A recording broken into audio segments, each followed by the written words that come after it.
Welcome to another collection review, a video from our KOV channel, Season 3. But before my guest arrives, I'm going to take a look at the watch I'm wearing myself, which is a Rolex Daytona 6239 with a so-called exotic dial, but better known as a Paul Newman. The guest we have today, you've already seen him in Season 2, a collector of many things among watches. The watches are already here, but he also happens to be a magician. Mr. Christian Link from the Wunderkammer Zurich.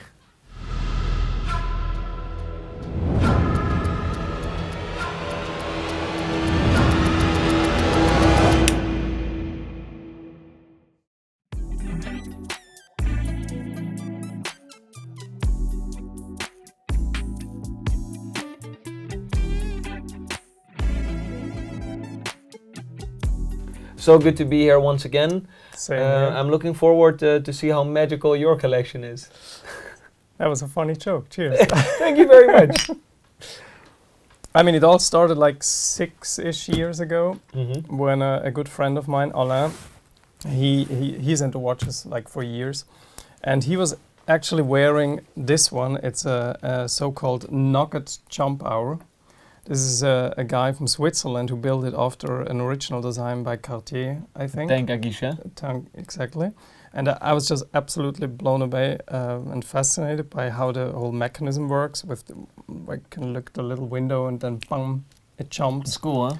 So from the very beginning, I was drawn to things that I liked visually, aesthetically, and also like the history behind it. In this case, a Cartier watch. So this was the very first one. But it's huge. This is the first watch you bought? Yeah. Very unusual and unconventional choice. Yeah, it has a horrible strap. I need to change it. I'm saying that since 6 years. But I love the lugs though, the flexible lugs. It's That's cool because they made this jump hour watch. It was actually the first like digital timekeeping. Okay. Pretty cool watch to also have the crown at the bottom side. Very, very Yes. interesting example. Many brands made it. Is there a There's a diamond little here, diamond, though? yeah. I think that's a little reminiscence to the otherwise, the sapphire on the crown. But the case is made out of stainless steel, I bet. Yes, Huh? yes. Interesting piece. Thanks. Very large, not specifically my taste. I prefer a little bit more less outspoken, like a Tanka Guichet. Okay. But still, it's an interesting, to say the least, first choice of a watch. Cool piece. So from the because you know I collect a lot of antiques and art, so I go to flea markets. So a lot of times I was just drawn to quirky, weird 60s and 70s watches. Because this is pretty modern. This is like 90s It is, or so. yeah. It goes back to that, but it is built very modern, yeah. So this is a Wittnauer late 60s retrograde. So the minute hand will jump back up if it reaches the These are two of the weirdest watches I've seen in a long time. Yeah, I think, like I say, I was very drawn to designs in the beginning, and also I couldn't afford like the bigger pieces yet. But it's interesting to see how they used like an integrated Cyclops in the sapphire crystal. Yes, that's a nice detail on that one. Yeah, maybe Rolex could learn something. Well, some people actually like the big bubble on the glass. And as I got drawn more into this world, of course, as you know, and all the watch collectors, then you, without a doubt, you will end with the big boys, because you read a lot about the history of wristwatches. And well, Wittnauer is pretty well known, especially in the States. So they have a serious history. So you want to start with some precious metal ones or some sport ones? Let's first start with the watch that you're wearing, because that's a watch that the viewers might not know. I know it very well because I loved it dearly for like half a year. I wore the watch before I sold it to you. Okay. Yeah, I got it from you at a very fair price. And it's the best 1530 in the world, I bet. Thank you. Oh, it's a beautiful piece. I love the at least Genta inspired design. I think we're not sure if he really designed it, but and it's the first iteration of the bracelet. Yeah, correct. The first bracelet before they went over to the 17000, which is the oyster quartz. It's very similar to this case of the 1530, yet people call this the mechanical oyster quartz because the casing is similar to the oyster quartz. Okay. But this was here first. So actually the oyster quartz case design was inspired on this. if you do not take account the Il Texano reference 1500, which Okay. was in the 1970s already introduced. I like that too, but a bit too heavy for me. It's like heavy a and it's brick. big. Yes, yes. Yeah. But I love also the tropical. I mean, I don't know if you can call it tropical, but it turned kind of brownish, the dial. So Because the Really 1530 nice. was only made in steel, only made with the oyster bracelet, and only made with the silver dial. So therefore it's Okay. cool to see how this aged. uh-huh. And then have you also heard of the golden steel version? No. It's a 1630, which is very similar, yet only comes in golden steel and with a golden steel jubilee bracelet integrated like this. okay. Also pretty cool piece. Okay. And there's the 1831. Have you heard of that? No. That is the craziest watch. Only 8 pieces made. Okay. Very similar, but then day date. Okay. Platinum. Okay. Cool piece. I like day dates. I know. We'll see. I We'll can see. already see We'll some see. crazy stuff. But this, for me, is one of the nicest watches. Came from Japan. First owner found us via the magic powers of the internet. And it is still with box and papers, booklet in Japan, with Japanese and everything. Very cool Okay. piece. Okay. Very nice. So yeah, like I say, I read a lot about Rolex and the history of Rolex and all the early sport watches.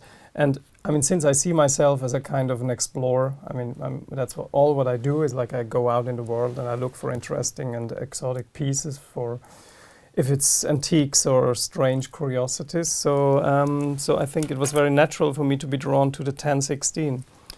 So I think to this day, I think this is the purest of all the designs Rolex ever made, being absolutely perfectly beautiful without raising an eyebrow, so to say. I mean, it's absolutely under the radar, I think, like if it's on your wrist.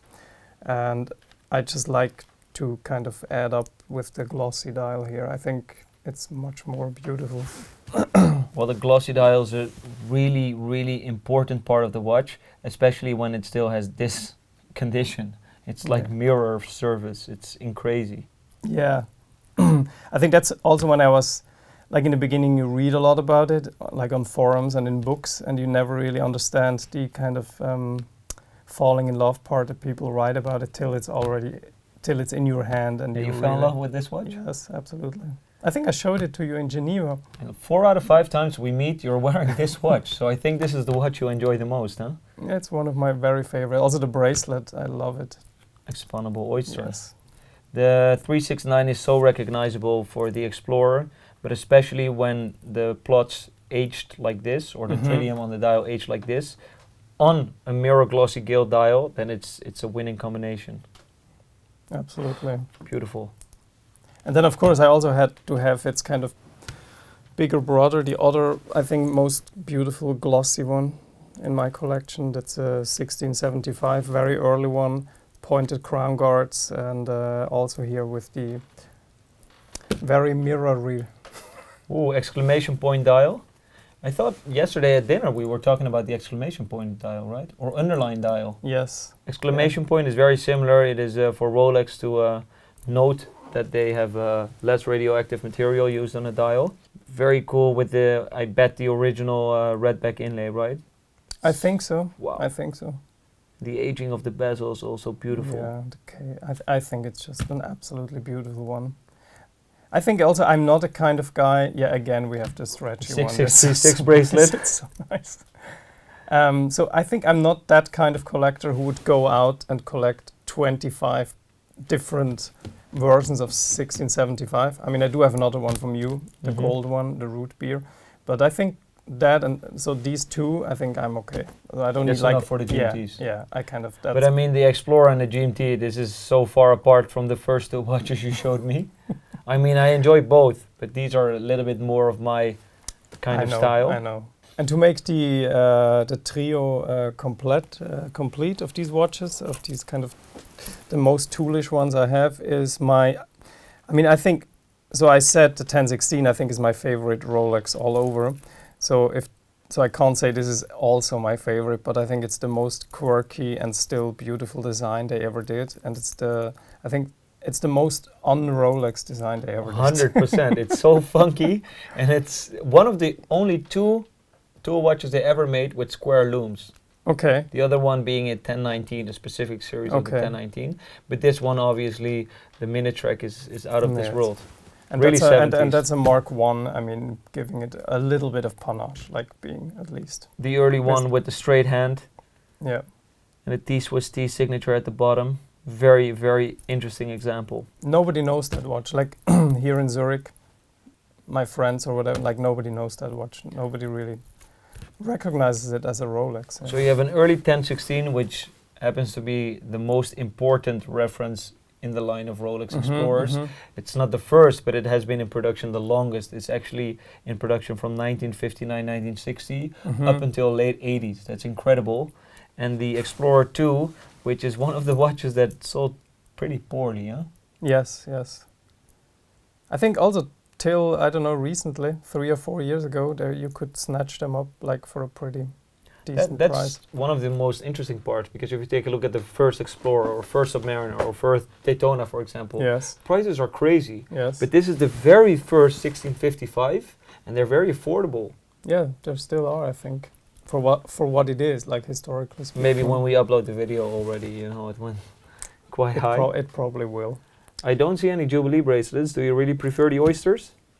No, you're right. I mean, I think which this gives us a little segue to take us a break from the big boys. Another brand that I really love, and I think it was also one of the very first brands that I bought was Heuer, but then I also sold a lot of them. I mean, I don't see myself as a watch dealer, but of course, when you're dealing with art and antiques, you a lot of times will also just sell to a befriended dealer. You can just sell him a watch. Yeah. And I had Joe Sifford, I had a white Carrera, and actually on course to buy these two that we will look in the end, I had to sell some to kind of raise finances. So I sold all my Heuers, and just recently I'm beginning to buy other Heuers.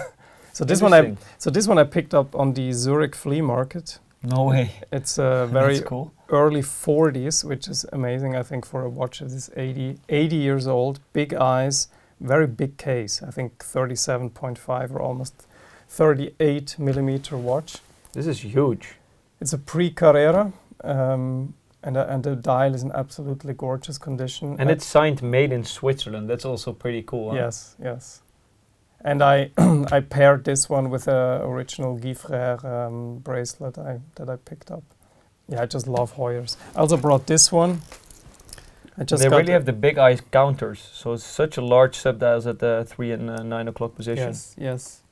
And I like it that it even doesn't really have the writing on the dial, you know, so it's Just very says clean. Heuer. Just Just says says Heuer. Yeah. Screw down case back, round pushers. I'm a sucker for round pushers. Yes. I love those. Yeah, I see that. Very, very interesting. What's the movement in here? Valjoux? Yes, yes. it Valjoux is. 72 probably, 72, right? yes. It's a So beautiful they're brothers. piece. Absolutely. And you know, this only costs you like one link of that bracelet. That's true. And then also this rare bird that it's like a 70s Heuer. Just, I love it. I really love it. I mean, What do you love about this watch? Because for me it's hard to grasp the design. No, but that's like, I mean, seriously, look at this. If you compare it with the 1530, I think it speaks a very similar language. Integrated bracelet. Actually very similar to the H. Moser one that just came out, the sport That's watch. true. It has that kind of turtle backish kind of design, like blending in right here. And then also, like you know me, I like the condition is for me always most important one. And this is like almost razor unworn. sharp, It's yeah. all unworn. Razor sharp. You can still see the serial very, very clearly on the case back. I think it's like a very, it has a lot of punch, that watch. Well, for me, I find it hard to appreciate these Heuer models. They're sporty, they're really race vibe 70s, that's cool. But I just don't think it's a little bit bulky.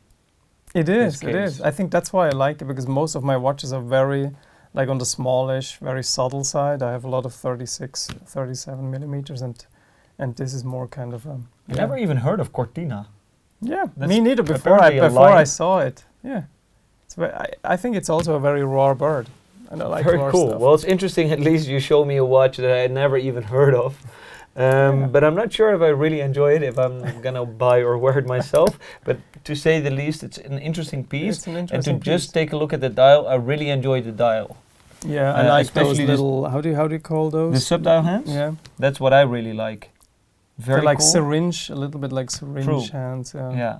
Now that is beautiful, but just the case and the crown on the opposite side of the pushers, it's unconventional. It's 70s. It's really Heuer sporty watch. Yes. Not really my taste, but definitely an interesting and also historically important example, because this is what made Heuer large. Absolutely. This is what everybody loved about Heuer. Those kind of watches.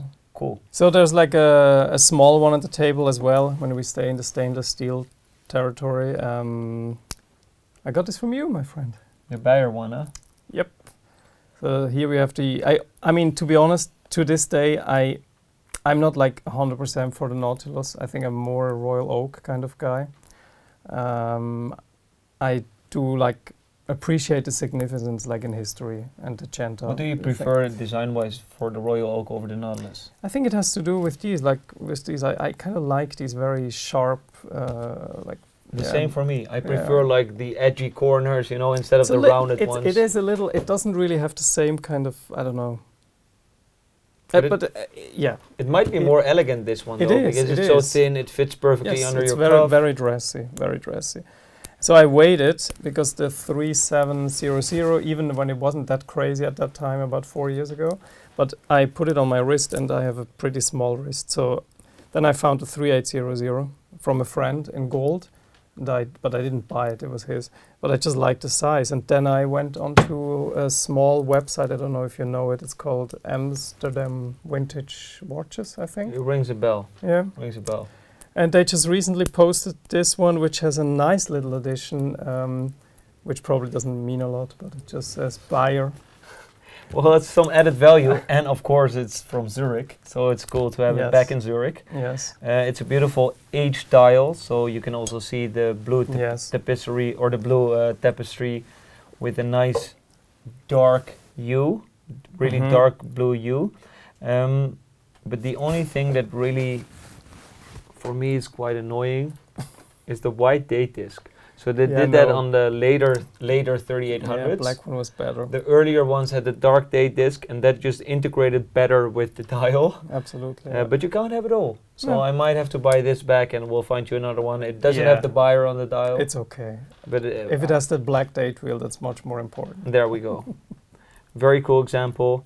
Sometimes I'm happy to see pieces go to people that really enjoy it. But this watch hasn't been worn so much in the meantime, I believe. No, that's funny. Do you remember when you were here and we walked into that restaurant down at Bahnhofstrasse? Yeah. And there was a year ago? No, it was like 2 years ago. 2 years ago, yeah. And we sat down and there was this gentleman from the Far East, I think, and he went to the table and he said hi, and because he recognized you, and then he wanted to buy the watch. Ah, that's true. I do recall. Yeah, that was already 2 years ago at least. Yeah. So he just wanted to buy it from me, and no, I didn't. Well, it's good to see it still in your collection. Yes, it's still although you don't wear it that often. But it's one of my favorite watches, as it really wears like a Datejust. It's so slick, 36 millimeter, stylish, but you can wear it with a suit, you can wear it with your jeans. That's the perfect thing about a Nautilus. Yeah, absolutely. So many steel watches. Yes. Really cool pieces, but you might have saved the best for last, gold ones. Yeah, actually I didn't. We might have to do a small thing after the outro, because I think I forgot one of the best ones. Okay, yeah, sure. But we'll leave you with a surprise. After the outro, stays here, because we're going to show you something extra. Like in the Marvel movies. Oh, you I don't watch movies? Yeah, no. You're not a kid. You're not a kid. I know. I don't watch Marvel movies. So I think it was for a very long time, gold watches were like a taboo for me. I mean, also in Switzerland, it's very common to be very under the radar, you know. You don't, I mean, I'm not that kind of guy who likes to like wear flashy things. I mean, I do wear some jewelry, but I wanted to say you have a nice little thingy over here. Okay, maybe a little bit. But I think it's that kind of image that Rolex has, and with the gold watches, that's like in the movie with Alec Baldwin, that famous scene. It's a little bit like that, but I think the old kind of gold Rolex watches, they age in such a beautiful way, and it makes it to me like more kind of an antique object or a beautiful painting. So I don't really wear these a lot, but if I find one that is as pristine as this, I just couldn't resist. And this is a bracelet that you would call? I have no clue. That's a weird name. Yeah, no, seriously, I've never seen a bracelet in my life. That's the beauty of these gold bracelets. There's so many cool examples. Everybody knows Jubilee, President, Yes. Oyster, and it's some people so know long. a mesh one. But It's this very is long. a bracelet with a decoration that I've never seen before, an incredible finish. I think the stamp and everything is all correct. Should be. It's a 1600, which by all means already is rare to have that in steel. It has the domed bezel, but to have it in gold is already very unusual. The condition is crazy. It's probably mid-60s, right? Yes, I It think has the 1963. Yeah, it has the doorstop Mm-hmm. doorstop index, so at the 6 and 9, slightly fatter index.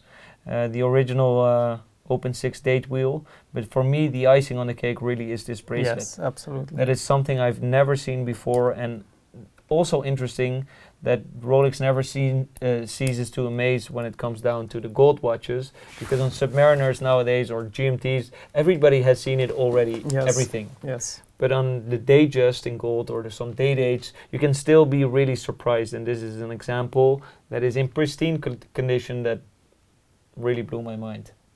Yeah, I might sell it to you one day. Well, I'm happy to take Because it. I know you really you collect like strange bracelets, right? Exactly. Yeah, The yeah. bracelets that you don't see before. I've never seen. I've never even seen a picture of it, let alone have it Okay, in my hand. Okay. It's so remarkable. Yeah, I think to me it is like an Egyptian. It feels a little bit like an Egyptian antique, very Art Deco. No, I think But this it's is also a piece absolutely- of jewelry. It's just a beautiful. bracelet No, by itself. absolutely. And it's not so heavy. I think it does have a nice kind of lightness. It's pretty to light, and I bet it wears very comfortably, it. Yes. since it has so many links yes, to it. it's very long. I didn't even shorten it yet. So you haven't Okay. worn it since you got it. No. Well, don't worry. I have bigger wrists than you, so it fits me perfectly. No, you're not. No. Wow, wow. That's nice. But that bracelet is cool too. That I've seen before, but it's very uncommon. Yes, I think I sent you. Oh yeah, I think I sent you a picture, but this one has to be like seen in the flesh, and then also of course the dial. It might be, but you will maybe correct me. A pièce unique. I've seen them with. It's a black gloss with the diamonds, and it doesn't have it. I've seen dials with like more or less diamonds. So they even have 4 or 11. But this has 5. What this is, And it's pink. it's one of the craziest day dates. 4-digit references that I've seen in a long time, and I generally speaking I see like 20, 25 a week. But this is a watch that I haven't ever seen before until you send it to me. It is a pink gold example. It's an 1803, right, given the bezel? Yes, yes. Very Should- uncommon bracelet with a strange finish on the surface, but the construction itself is pretty well known. It is It's a brick It's a bracelet. brick, yeah. Yet the surface finish is pretty cool. However, we're talking about a gilt dial with red text, which is already pretty strange. Oh, this one, yeah, it has the red. It has red text. It has the red leaf hands, indicating the watch being made around 1963. It has a Swiss-only signature. But Might isn't, even it, isn't be- it like a dark? I see it as a kind of dark gold. Do you see it as red? I see it as red. That's cool. Red gilt. Okay, price it just went up. And something they only produce in the late 6611 series or early 1803 series, the claw markers. Now the claw markers by itself on a black dial is super rare. Okay. But to have it with diamonds at the even numbers, that is very probably unique. I very probably. do feel like we are at Antique Roadshow right now. Do So I have to now- faint? you have to I have to faint. I can give you 10K for this watch. 11 is the best I For can the do. crown? No, but I'm going to be honest with you. This is a It's a stunning nice watch. example. It has Arab discs, so the Yeah. watch might originate from Middle East, where a very I don't know. special customer ordered it. Yes, maybe. It's possible. Yes. We will never know, I'm afraid. I don't know. I mean, that's how I got it, so I will never know. It doesn't happen to have like an Asprey signature somewhere or a stock I number engraved. No. Nope. Talking about exploring watches, you referred to it when you showed me the 1016. But exploring watches for me is all about seeing stuff you've never seen before. And I saw some pieces today I've never seen before, given the Wiednauer, for example. Totally different price range than this watch. But a watch like this and a bracelet like this, because the head itself is nice but not that interesting, are two of the finest examples I've handled in quite a while when it is about 4-digit references in gold. Thank you, sir, for all the knowledge that you're also sharing. Yeah. Well, I couldn't share any knowledge if you didn't bring so much crazy pieces, because for example on the Heuer it would be a very short video on my side, because I was like, oh yeah, that's a race watch, right? But you know, the funny thing is you also kind of helped me from the beginning to look for the right quality, for condition, and I really appreciate that. I mean, you helped me build this collection. I think since we last see each other, it changed a lot. Yeah, and which is a good I'm thing, happy. because then you learn more, the more you handle. Absolutely. But it's something you can see in all the watches of your collection. The condition is very important, is of importance, and the uniqueness. Because, for example, the 1530 is rare, but to have it with this dial, it's unique. Yeah, 3800 is rare, but to have it with this dial is True. super rare. True. To have this bracelet on a 1602 is something you never see. So that's something I really see in your watches. Thank Are you. we going to show the audience the last watch? Sure. A watch Sure. with a story, right? Yes. Then you take the stage and I'll shut the fuck up. Okay. Actually, I couldn't get the pin back in, but I think you also never saw this live. This is like what all collectors do so far in the collection review. They want to sneak in some more pieces, you know, to show. Whoa! You bought this? I wanted to buy this. I wanted to buy this. Really? Yeah, from our mutual friend in Zurich, right? And why didn't you? Because probably he sold it to you before, because I inquired about it, and then it was sold already. We were talking about rare bracelets. The white gold oyster in a riveted construction is something you very rarely see. If you do catch one, it's often with South American construction, so D'Agosto sign or whatever. But this one isn't. And very important on this 1802 with the domed bezel is the dial that has the very interesting. And I've only seen it in surface yellow. decoration. I've only seen it in yellow gold, that dial. Thank you so much for You're showing very these beautiful welcome. pieces. It has been a learningful experience also for me. There were many watches I haven't seen. Some watches I've seen, some watches I even sold to you. But it was good to have you here. So we talked about the white gold there? I talked about it when you were looking about all these okay. books Okay. and stuff. Okay. You know, I have to keep the audience entertained. Did you enjoy it? We're gonna disappear. Yes, I make 3, you. I make you disappear. 2, 1.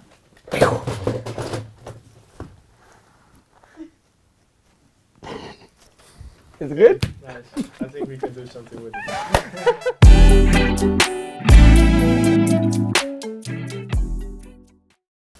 Like this, and then you have the flight right. So they. You put weren't like kidding when you said you like watches with a story. Yes. This is a So that's crazy. dark story. Because It is a dark It's a story. Nazi watch, right? Yes, it's a Nazi watch. It's crazy. And I just bought it because this guy met me and he found out that I like watches, and he himself was an antique dealer, and he said about 20 years ago he bought that watch directly from the family. So the watch was on the wrist of a pilot Yes, from the SS, the Luftwaffe. yes. Show me the watch. So we start with, like you see, the photo albums. Comes with a lot of pictures from his own plane, from other planes, and then each picture has like a marking where it says where that is, like where they were flying through, And the year? and the year 1942, 1939, and then you so can this match watch it. really went through World War II. It went through World War II. And then it comes with 3 different flight books. So we're not going to show the name because I want to Keep it confidential. keep it confidential. But this is absolutely crazy. You can then go in here and you can see, oh, he was flying to Turkey or to Poland. And then you can look in the book and you find that flight in the book. It's all there. It's like, Wow. and then it came also, I don't have it here right now, it came with the compass, with a dagger, with some other stuff. So it's very well documented, Yes. and it's still in all original condition. It's the fullest set possible. Yeah, so I don't care about box and paper. That stuff is boring. But this is different. If you have this kind of history, that is interesting. Yes. Regardless if it's from such a regretful period in time. Absolutely.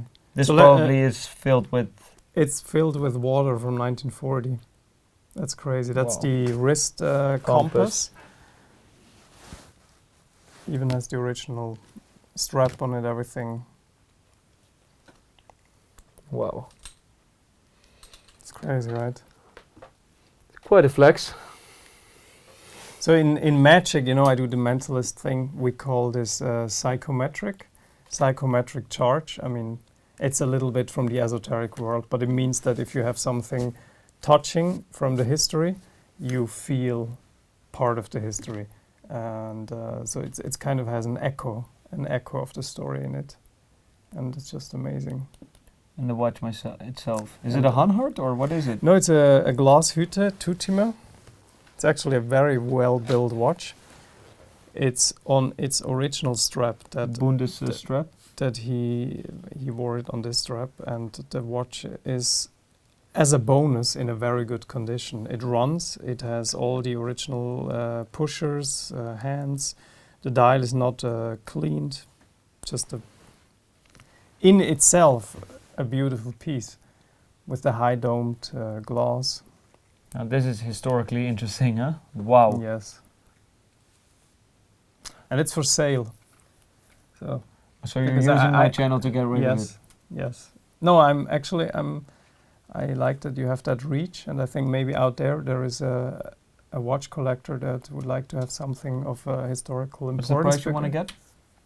Should I say it out loud? Yeah, sure. Yeah, you can get a cut from it. I don't need to, man. No, you should Just get give a me cut another from it. Heineken. There are many people in Japan, I happen to know, that collect these watches. I sold a Okay. couple Laco ones, the Okay. Luftwaffe Lacos. Okay. They all went to Japan. They are crazy about this historical Okay. World War II props and stuff. Okay. Yeah. Very cool. Yeah, they can contact me or you, and we sell it.